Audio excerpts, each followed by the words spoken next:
Hello, dear friends. Good morning to all.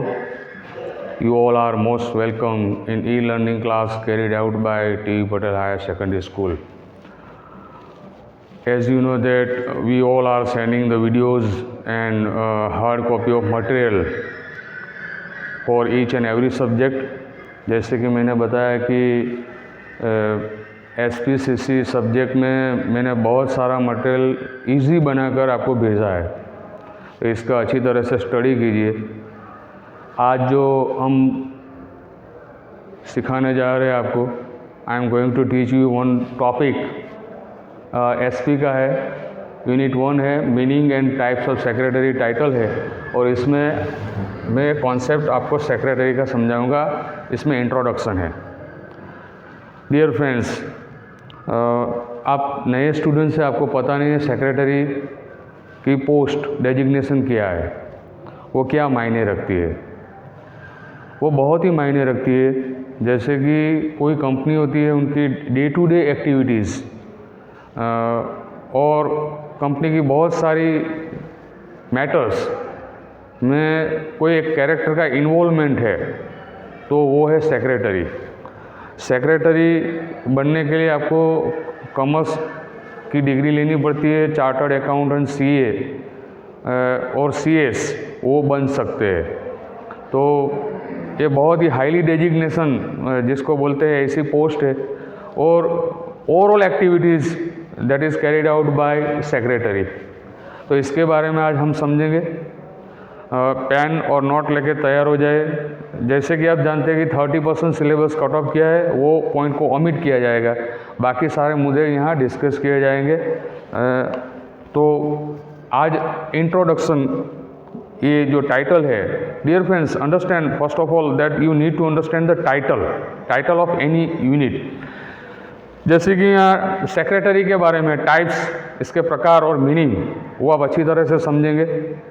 अच्छी तरह से अपना बेस प्रिपेयर करें। जैसे कि ये 12th में आप जाएंगे तो भी बारी बारी से हर यूनिट में ये जो कंपनी की मैटर्स होती है, इसमें सेक्रेटरी का रोल आएगा, उनकी ड्यूटीज़ आएगी, वो क्या काम करता है, उनकी जिम्मेवारी क्या है, उनकी अकाउंटेबिलिटी क्या है, रिस्पॉन्सिबिलिटी क्या है, ये सारी चीज़ें आप समझेंगे।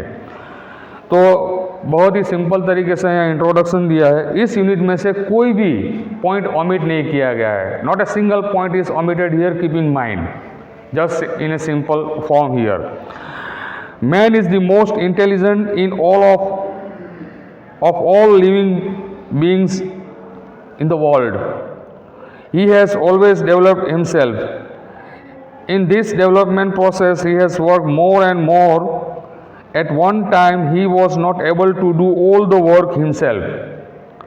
At that time, he required an assistant who could work on behalf of him. यहाँ समझने की बात है कि मनुष्य जो है ना, बहुत ही बुद्धिशाली, जिसको इंटेलिजेंट एनिमल कहा गया है। और जैसे कि एनिमल है, तो एनिमल के साथ कंपैरिजन करेंगे, animals don't have the mind, वो प्रोग्रेस नहीं कर पाएंगे, जिएंगे ज़रूर, लेकिन ह्यूमन बीइंग जो है वो डेवलप करता है अपना दिमाग चला के। तो क्या है कि वो काम करता था, तब उनको एक असिस्टेंट की ज़रूरत थी, मतलब वो सहायक के रूप में कोई एक व्यक्ति की, जैसे कि कोई खेत में काम करता है तो खेत में भी कोई और एक व्यक्ति की वो हेल्प लेता था, ऐसे वो प्रोग्रेस करता रहा है। आपको समझनी, ये बेसिक कॉन्सेप्ट जो है that is carrying to the concept of secretary, इसको असिस्टेंट बोलते हैं। तो वो मदद लेता था। At one time he was not able to do all the work himself, सारा काम वो नहीं कर पाता था, दूसरे की सहायता लेता है। At that time he required an assistant who could work on behalf of him, अपनी ओर से वो काम करे जो वो नहीं कर पाता। The development of commerce started with the development of man. Commerce की शुरुआत, या ट्रेडिंग या व्यापार की शुरुआत कब हुई? जब मनुष्य का विकास हुआ, इसके साथ साथ ये ट्रेडिंग, ये कॉमर्स की दुनिया का डेवलपमेंट हुआ। Initially development was slow, but after industrial revolution, जैसे कि 16th सेंचुरी में रिवॉल्यूशन आया इंग्लैंड में, आपको पता है, जैसे आप पढ़कर आए, तो इसके बाद पूरी दुनिया में ये कॉमर्स की दुनिया बहुत ही डेवलप हुई। was slow, but after industrial revolution and due to various invention and discoveries, the new world of commerce arose, मतलब एक नई दुनिया पैदा हुई। आपको ये बात समझनी है, जैसे जैसे बात आप समझते जाएंगे वैसे कॉन्सेप्ट वो क्लियर होता रहेगा। आगे क्या लगता है, मैं एक एक लाइन आपको समझाता हूँ कि यहाँ बेस क्या बनाया है। The modern commerce started with sole trader business, then partnership form, company, cooperative society, joint sector units came into existence. तो धीरे धीरे ये कोऑपरेटिव सोसाइटी भी अस्तित्व में आई, मतलब सारे लोग मिलके एक फर्म को खड़ा करें और फिर उनको चलाए। जैसे कि ये कोऑपरेटिव बेस पे हमारी ये सारी डेयरीज जो चल रही है, मिल्क फेडरेशन जो है वो चल रहा है, तो ये that is related to cooperative. Partnership form अस्तित्व में आया, जैसे कि 2-3 लोग मिलके पार्टनर बन के फर्म को खड़ा किया, फिर उसको आगे बढ़ाया। तो एक कॉन्सेप्ट जो है that is related to the world of commerce. ऐसे धीरे धीरे आज तो आप देखते हैं कि पूरी दुनिया जो है वो नज़दीक आ चुकी है। The world became the very smaller here, छोटी सी दुनिया होगी, क्योंकि कोई भी काम करना होता है वो वेरी फास्ट एक्यूरेसी के साथ काम होता है ड्यू टू टेक्नोलॉजी। आजकल तो टेक्नोलॉजी का भी इस्तेमाल होता है। आप बैठे बैठे बहुत दूर व्यक्ति अगर है तो भी उनके साथ आप बातचीत कर सकते हो, उनके साथ ट्रेडिंग कर सकते हो, कोई भी आप कम्युनिकेशन कर सकते हो, that is due to technology here. तो ये जॉइंट सेक्टर है, कोऑपरेटिव सोसाइटी है, पार्टनरशिप फॉर्म ये अस्तित्व में आया। The limitation of one form became responsible for the emergence of other form of business, मतलब एक बिजनेस में से दूसरे बिजनेस की शुरुआत हुई। जैसे कि कोई एक बिजनेस होता है, जैसे कि एक कापड़ बनाने की, कॉटन बनाने, जो हम क्लोथ पहनते हैं, तो इसके साथ कॉटन इंडस्ट्री, जैसे कि खेत में कॉटन उगाया जाता है, तो उनका भी डेवलपमेंट हुआ। तो को रिलेशन ऑफ द कंपनी, तो एक कंपनी डेवलप होती है, उनके साथ बहुत सारे other businesses also started there, कहने का संदर्भ ये है। As time pass and due to wars political boundaries has change, बहुत सारा जोग्राफिकल बदलाव भी आया धीरे धीरे। डिफरेंट आइडियोलॉजीज एमर्ज, अलग अलग विचारधारा के लोग भी पैदा हुए धरती पे। Political boundary has changed, different ideology emerged due to different types of inventions, exchange of information become faster। जैसे कि मैंने बताया कि टेक्नोलॉजी का इस्तेमाल करके इंफॉर्मेशन को बहुत झड़प से हम, मतलब very fast we can exchange, sharing, हम दूसरे के साथ शेयर कर सकते हैं, ये टेक्नोलॉजी के हिसाब से है। Due to this, all these formation of commerce has changed to multinational company, which has established its own position. These corporate institutions are directly or indirectly connected with human life. ये सारी कंपनियां होती है, वो क्या बनाती है, कोई भी चीज़ बनाती है, और वो चीज़ का इस्तेमाल कौन करता है, आखिर में मनुष्य ही करता है। तो ये directly that is attach to human being है। कोई भी चीज़ ले लो, जैसे कि ये पेट्रोल का उत्पादन होता है, तो पेट्रोल हम इस्तेमाल करते हैं, हम व्हीकल में वो डालते हैं, चलाते हैं। तो बहुत सारी चीज़ें, जितनी भी चीज़ है, इसको हम मटेरियलिस्टिक वर्ल्ड बोलेंगे। मटेरियलिस्टिक हमारा जो जीना होता है, बर्थ के लेके अंत तक, डेथ तक, तो बीच में जो हमारी जर्नी होती है that is related to materialistic. अलग अलग प्रकार की फैसिलिटीज़, अलग अलग प्रकार का खाना पीना, रहना, सब कुछ, ये जो सारी चीज़ें हमारे साथ जो बनी रहती है that is due to the production in the company. Toothpaste का इस्तेमाल करते हैं मुंह साफ करने के लिए, तो वो कहाँ बनती है, कंपनी में बनती है। तो whatever is produce in the company that is attach to the human life, कहने का संदर्भ ये है, समझ लो, बहुत सिंपल सी बात है।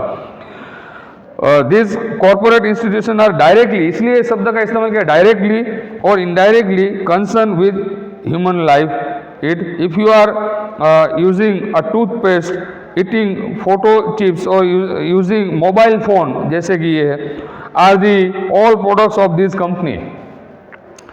तो मटेरियलिस्टिक वर्ल्ड जो है that is attach to human life, समझने का संदर्भ ये है।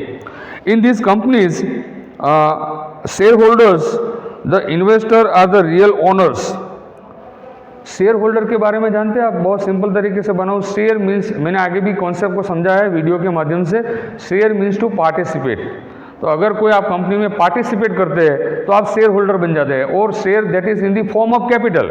जैसे कि आप 10,000 रुपये का इन्वेस्टमेंट करते हैं, लाख रुपये का इन्वेस्टमेंट करते हैं, 2 लाख रुपये का इन्वेस्टमेंट करते हैं, तो you will be the owner of that company. समझ लो ये बात, बहुत सिंपल सी बात। तो ये बड़ी बड़ी कंपनियां जो होती है that is concerning with more than 2,000 crore rupees, 5,000 crore rupees, उनके पास इतनी कैपिटल नहीं होती, तो वो कैपिटल कहाँ से लाते हैं? बाजार में से वो इकट्ठा करते हैं, लोगों को पार्टिसिपेट करवाते हैं, और इस तरीके से वो कंपनी का फॉर्मेशन है। जैसे कि ये टाटा ग्रुप है, रिलायंस ग्रुप है, तो ये बड़ी बड़ी कंपनियां हैं, लेकिन उनके पास पहले शुरुआत में कोई कैपिटल नहीं थी, थोड़ी बहुत थी, तो उसके साथ उन्होंने शुरुआत की, लेकिन जो बाकी रही कैपिटल को वो इकट्ठा करते हैं पीपल के माध्यम से। तो आपको ये समझना है शेयर होल्डर। तो शेयर होल्डर के मदद से पूरी कंपनी खड़ी होती है। ये इन्वेस्टर माने जाते हैं। इन्वेस्टर होने के उनको जैसे जैसे कंपनी प्रोग्रेस करती है उनको बेनिफिट मिलता है। आज उन्होंने शायद 100 रुपये का उनको शेयर मिलता है, कर 2 साल के बाद, 3 साल के बाद, 5 साल के बाद ऐसा हो सकता है कि वो 100 रुपये का शेयर 1,000 रुपये का हो जाएगा, तो व्यक्ति को बेनिफिट तो हुआ ही। तो कंपनी का भी प्रोग्रेस होता है, देश का भी विकास होता है, व्यक्ति का भी विकास होता है, उनकी आमदनी बढ़ती है। तो ओनर का कॉन्सेप्ट समझ लिया है। ओनरशिप जो है वो कंपनी में पार्टिसिपेशन के साथ होती है। वहाँ पे बहुत सिंपल तरीके से मैं आपको समझा रहा हूँ। Share holder it means participation in the company. So share holders can not manage company, the company is manage by board of director. तो बोर्ड ऑफ डायरेक्टर जो होते हैं वो कंपनी को, एक 4-5 लोगों का ग्रुप होता है, वो कंपनी को मैनेज करते हैं, समझ लो डायरेक्ट, क्योंकि thousands billions of share holders there, they will not manage the company. Management करने के लिए एक बोर्ड ऑफ डायरेक्टर होता है, और बोर्ड ऑफ डायरेक्टर एक व्यक्ति की अपॉइंटमेंट करते हैं, जैसे कि on behalf of some behalf of the company here, तो वो व्यक्ति होता है, वो सेक्रेटरी होता है, समझ लो, और वो पूरी कंपनी को चलाता है। ये कॉन्सेप्ट है। The company is not a living person yet it enters into a contract, formulates documents, take important decisions. Law has assigned an artificial personality to the company. The secretary is involved in this function. तो यहाँ जो है secretary का role होता है। मैं आपको ये इंट्रोडक्शन में जो आज जो कॉन्सेप्ट इंट्रोडक्शन में है वो relating to the title here I discuss the point of secretary, वो बेस लेके कि ह्यूमन ग्रोथ कैसे हुआ, कंपनी फॉर्मेशन कैसे हुआ, और इस ये कंपनी को चलाने के लिए एक बोर्ड ऑफ डायरेक्टर होता है, और बोर्ड ऑफ डायरेक्टर जो है एक व्यक्ति की अपॉइंटमेंट करता है जो डे टू डे एक्टिविटी को कैरी करता है। Okay dear friends, today you learn something related to the concept of secretary. Next time we will discuss the next point. Thank you very much.